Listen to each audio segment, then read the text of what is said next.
ఏపీలో రాజకీయాల్లో ఎప్పుడేం జరుగుతుందో తెలియని పరిస్థితి. కేంద్రంలో బీజేపీ వరుసగా మూడోసారి అధికారంలోకి వచ్చింది. ఆంధ్రప్రదేశ్లో ఆ పార్టీ మిత్రపక్షంగా ఉన్నటువంటి తెలుగుదేశం పార్టీ, జనసేన పార్టీ ప్రభుత్వాన్ని కూడా నడుపుతున్నాయి. అదేవిధంగా తెలుగుదేశం పార్టీకి, జనసేన పార్టీకి ప్రధాన ప్రత్యర్థి అయినటువంటి వైఎస్ఆర్ కాంగ్రెస్ పార్టీ మీద వాళ్ళు ఏ విధంగా ఆరోపణలు చేస్తూ ఉంటారో కూడా మనం చూస్తున్నాం. అదేవిధంగా వైఎస్ఆర్ కాంగ్రెస్ పార్టీ నాయకుల మీద అక్రమంగా కేసులు పెట్టి జైల్లో పెడుతున్నారు. అవి లిక్కర్ స్కామ్ అంటారు, ఆ కేసు, ఈ స్కామ్, ఆ స్కామ్ అని చెప్పేసి ఏదో అడ్డమైనటువంటి పనికి మాలిన అక్రమ కేసులన్నీ పెట్టి కూడా వైసీపీ వాళ్ళని తీసుకెళ్లి బొక్కలో పెట్టేస్తున్నారు. కొంతమంది బెయిల్ మీద బయట వచ్చారు, ఇంకా కొంతమంది జైల్లోనే ఉంటారు. ఇలా ఆంధ్రప్రదేశ్లో ఏమో కూటమి ప్రభుత్వాన్ని అంటే కూటమి పార్టీలకు వైఎస్ఆర్ కాంగ్రెస్ పార్టీ ప్రత్యర్థి. కూటమి అంటే జనసేన, బీజేపీ, తెలుగుదేశం పార్టీ, 3 పార్టీల కూటమి ప్రభుత్వం నడుస్తుంది ఆంధ్రప్రదేశ్లో. కానీ జగన్మోహన్ రెడ్డి గారిని తెలుగుదేశం పార్టీ ఎంత శత్రువుగా పరిగణిస్తున్నా కేంద్రంలో బీజేపీ మాత్రం అలా అనుకోవడం లేదు అని చెప్పేసి తెలుగుదేశం పార్టీ నాయకులు, జనసేన పార్టీ నాయకులు, వాళ్ళ ఎల్లో మీడియా, అదేవిధంగా కెప్టెన్ మన యలమండల సాంబా, అదేవిధంగా వెంకటకృష్ణ, వీళ్ళంతా కూడా తెగ బాధపడిపోతూ ఉంటారు. జగన్మోహన్ రెడ్డి గారిని కూడా బీజేపీ ఎక్కడ కానీ శత్రువుగా భావించట్లేదు. ఈ 2 అంశాలకు నిదర్శనంగా తాజాగా జరిగినటువంటి 2 కీలక పరిణామాలను ఒకసారి మనం పరిశీలన చేస్తే, తాజాగా ఉపరాష్ట్రపతి ఎన్నికల్లో ఎన్డీఏ అభ్యర్థి అయినటువంటి సిపి రాధాకృష్ణన్కి ఓటు వేయాలని చెప్పేసి కోరుతూ కేంద్ర మంత్రి రాజ్నాథ్ సింగ్ గారు జగన్మోహన్ రెడ్డి గారికి ఫోన్ చేసి అడిగాడు. దీంతో జగన్మోహన్ రెడ్డి గారు తమ పార్టీ యొక్క నాయకులతో చర్చించి ఎప్పటిలాగే ఓకే సరే అని చెప్పేసి ఆయన చెప్పడం జరిగింది. ఎందుకంటే బీజేపీకి ఆల్రెడీ ఫుల్ రౌండ్ ఫిగర్ ఉంది కాబట్టి, ఫుల్ మెజారిటీ ఉంది కాబట్టి జగన్మోహన్ రెడ్డి గారు కూడా ఆ దిశగా అడుగులు వేసినట్టుగా తెలుస్తుంది. ఇప్పుడు దాన్ని తెలుగుదేశం పార్టీ, జనసేన పార్టీ జీర్ణించుకోలేకపోతుంది. ఆంధ్రప్రదేశ్లో మేమేమో వైసీపీ మీద పోరాటం చేస్తుంటే కేంద్రం నుంచి కేంద్ర మంత్రులు డైరెక్ట్గా జగన్మోహన్ రెడ్డి గారికి ఫోన్ చేయడం ఏంటి? మమ్మల్ని సంప్రదించాలి కదా, మమ్మల్ని సంప్రదించిన తర్వాత కదా జగన్మోహన్ రెడ్డి గారికి ఫోన్ చేసింది. కానీ డైరెక్ట్గా కేంద్ర మంత్రులు జగన్మోహన్ రెడ్డి గారికి ఫోన్ చేసి అడగడం ఏంటి అని చెప్పేసి పాపం తెలుగుదేశం పార్టీలో కొంతమంది నాయకులు పాపం చాలా బాధపడిపోతున్నారు. మామూలు కూడా కాదు. అదేవిధంగా రీసెంట్గా వైఎస్ అవినాష్ రెడ్డి గారి పుట్టినరోజు, ఆయన పుట్టినరోజు సందర్భంగా బీజేపీ కేంద్ర మంత్రి నితిన్ గడ్కరీ గారు వైఎస్ అవినాష్ రెడ్డి గారికి పుట్టినరోజు శుభాకాంక్షలు తెలిపాడు. ఆంధ్రప్రదేశ్లోని కడప ఎంపీ అవినాష్ రెడ్డి గారికి పుట్టినరోజు శుభాకాంక్షలు, మీరు చిరకాలం ఆరోగ్యంతో జీవించాలని చెప్పేసి కోరుకుంటున్నాను అని చెప్పేసి గడ్కరీ గారు ఎక్స్లో ఒక ట్వీట్ చేశాడు. ఆయనే గారు తర్వాత పార్లమెంటరీ స్పీకర్ ఓం బిర్లా గారు కూడా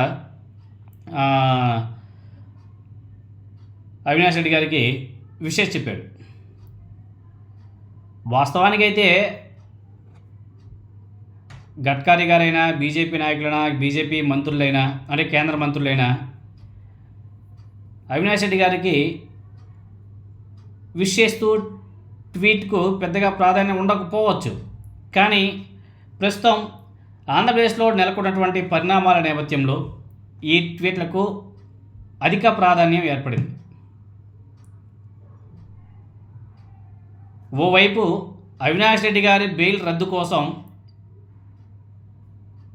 వైఎస్ సునీత, వైఎస్ షర్మిల తెలుగుదేశం పార్టీతో కుమ్మక్కై సిబిఐ ద్వారా సుప్రీంకోర్టులో పోరాటాలు కూడా చేస్తున్నారు. ఇందులో సీరియస్నెస్ లేదని చెప్పేసి మరోవైపు వివేక కుమార్తె సునీతారెడ్డి ఆరోపణ కూడా చేస్తుంది. ఇలాంటి సమయంలో అవినాష్ రెడ్డి గారికి పుట్టినరోజు శుభాకాంక్షలు చెప్తూ కేంద్ర మంత్రులు పెట్టినటువంటి ట్వీట్ చూస్తే అంటే అవినాష్ రెడ్డి గారి మీద కేంద్ర మంత్రులకు ఎంత అభిమానం ఉందో చాలా స్పష్టంగా అర్థమైపోతుంది. లేకపోతే గడ్కరీ వంటి బీజేపీ కేంద్ర మంత్రి కేవలం ఆంధ్రప్రదేశ్లో ఒక విపక్ష ఎంపీకి ఇలా పుట్టినరోజు శుభాకాంక్షలు చెప్పాల్సిన అవసరం ఏంటి, ఎలా చెప్తాడు అని చెప్పేసి ఒకవైపు తెలుగుదేశం పార్టీ నాయకులంతా కూడా తెగ గింజుకుంటున్నారు. ఇప్పుడు గడ్కరీ గారు ఒకరే కాదు కదా విష్ చేసింది, ఓం బిర్లా గారు చేశారు, అదేవిధంగా చాలామంది కేంద్ర మంత్రులంతా కూడా ఆయనకి విష్ చేశారు. దాన్ని తట్టుకోలేకపోతున్నారు ఒక సెక్షన్ ఆఫ్ తెలుగుదేశం పార్టీ నాయకులు, అదేవిధంగా ఎంపీలు కావచ్చు, వాళ్ళ మీడియా కావచ్చు, వాళ్ళంతా కూడా గిలగలాంగ్ కొట్టుకుంటున్నారు. ఇప్పుడు వైఎస్ అవినాష్ రెడ్డి గారు ఫస్ట్ టైం ఎంపీ కాదు ఆయన. దశాబ్ద కాలం పైగానే ఆయన ఎంపీగా ఉన్నాడు. ఎంపీగా ఉన్నప్పుడు